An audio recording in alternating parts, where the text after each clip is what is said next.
বন বিভাগের চাকরির সুবাদে ফলদ গাছের সাথে আগে থেকেই পরিচিত ছিলেন মোহাম্মদ ইউনুস।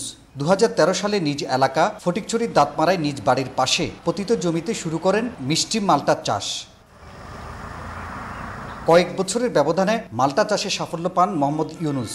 100 মাল্টা গাছের বাগান করেছেন তিনি। মূলত ফরমালিন মুক্ত ফল উৎপাদনের ইচ্ছা থেকে মাল্টা চাষ শুরু করেন বলে জানান তিনি। প্রতিটি গাছে ফলন হচ্ছে 6 শতাধিক মাল্টা। এবছর 20 লাখ টাকার মাল্টা বিক্রি করতে পারবেন বলে আশা করছেন তিনি। আমি বাংলাদেশি বাড়ি 1, বাড়ি 2 এবং এখানে মিশরীয় জাতের কিছু মাল্টা আছে, আপনি দেখবেন, যেটা কাঁচাও খুব মিষ্টি। এই মাল্টাগুলো সারা সংগ্রহ করি। মাল্টা চাষের মাধ্যমে কৃষকরা স্বাবলম্বী হতে পারে বলে মনে করেন এই উদ্যোক্তা। পাশাপাশি বন্ধ হবে বিদেশ থেকে মাল্টা আমদানিও। বাংলাদেশে আমার জানা মতো এমন কোনো ফল নাই যে 100 বর্গফুট জায়গা থেকে বছরে 8,000 টাকা ইনকাম দেবে।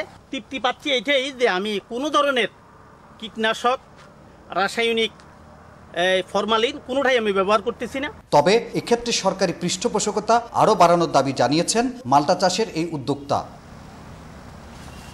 হাসান ফেরদৌস, একুশে টেলিভিশন, চট্টগ্রাম।